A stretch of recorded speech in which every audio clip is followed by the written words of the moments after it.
everyone, Emily here, and welcome to my kitchen. Today, we're gonna be making one of my favorite meal prep recipes, a quinoa enchilada casserole. Now, it's not exactly enchiladas. You substitute out the tortillas for quinoa, and that's kind of the base of the whole thing.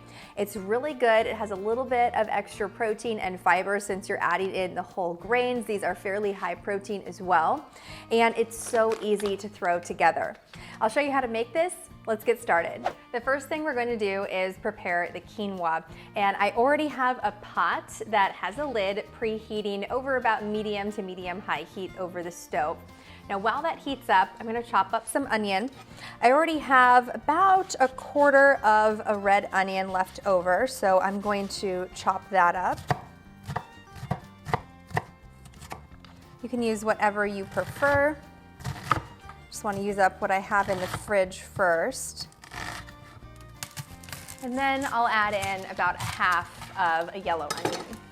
Whenever I'm chopping onions, I always leave the root intact, and then you cut straight into the onion toward the root. It's a nice little trick to get a really quick and even dice. And then you cut across that on top toward the root as well. Just leave that intact. It's going to hold everything together. And then you cut across those lines and you get a really nice even dice on the onion every time. You'll also need a few jalapeños for this recipe. You can leave them out if you don't like it to be spicy at all, but you'll need a couple to chop up and cook with the quinoa, and a few more to reserve to sprinkle over the top. And of course that's optional. You can do one or the other, or you can leave it out altogether. But I think it adds a really nice flavor, and I do like it to be a little bit more spicy. So for these, I'm just going to give these a nice chop to add in to the quinoa and give it a little bit of flavor. Quinoa can be just a little bit on the plain side if you don't flavor it well, but the good part is you can add whatever you want, and it really does just soak up whatever you put into it, and it turns out really good. Now that I have everything chopped up, I'm going to add a little bit of olive oil into the bottom of my pot on the stove, and then add in all of my chopped vegetables. I'll also add in a few cloves, 2 or 3 of chopped garlic, and I really like to use these frozen ones. They save so much time, and you just get them right in the freezer section of your grocery store. I'll add in just a little bit of salt and some pepper to this. And then I'll cook this until the onions are translucent. While this is cooking, I'll slice up my remaining jalapeños for the topping. I just like to give these a nice slice across. And I'll chop up a little bit of cilantro for the topping later as well. And since I have so many in my garden, I'll also chop up a tomato. And then I'm just going to set this all off to the side until everything's done cooking, and this will be the topping. All right, the onions have become translucent, so now we're ready to add in the quinoa. The cooking ratio for this is about 1 cup quinoa to 2 cups water or broth, and I'm going to use about 1.5 cups of quinoa. To that, I'm going to add in 3 cups of water and a little bit of bouillon to give that some extra flavor. Then I'll turn up the heat and wait for this to come to a simmer. I'll turn this down and then cook it for another 15 minutes with the lid on until the quinoa is fully cooked and has absorbed all of the liquid. While the quinoa is cooking, I am going to get started on cooking up my meat. Sometimes I use shrimp, and today I'm going to use about 1 pound of ground beef. I'll add in just a little bit of oil to my pan and then add in the meat.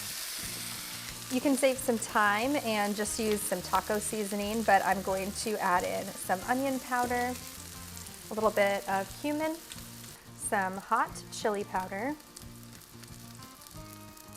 and some garlic powder, as well as a little bit of salt and pepper. And then I'll cook this until it's all browned up.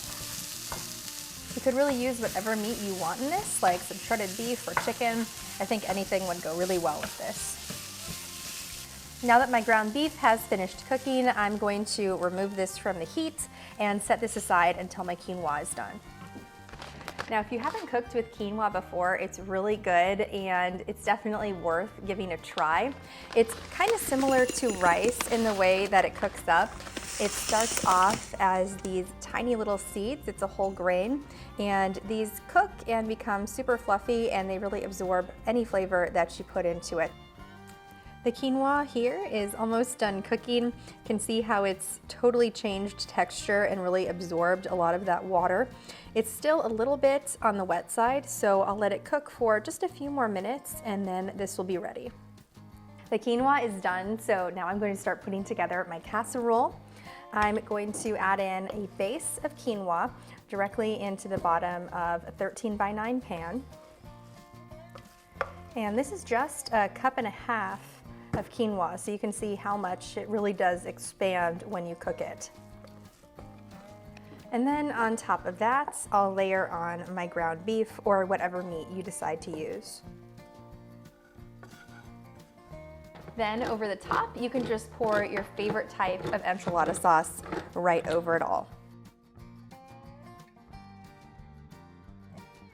And then finally, I'm going to shred up a little bit of cheese. I'm using a sharp white cheddar, and I'll sprinkle that right over the top. I already have these sliced up from earlier, and I like to bake it with these little jalapeno slices on. So I'll just scatter those right over the top before I pop this into the oven. This is ready to go into the oven, and everything here is already cooked, so I'm just going to bake this long enough for everything to be a little bit bubbly on the top. This will go in at 375 degrees for about 25 to 30 minutes. This just came out of the oven and it's looking really good. Everything has had a chance to cook together, and the cheese and the enchilada sauce are nice and bubbly. So let's put on our toppings and give this a try. I'll sprinkle on some of my cilantro and my tomatoes. And we're ready to give this a try. So get a nice scoop out of here. It already smells amazing, so let's see how it came out.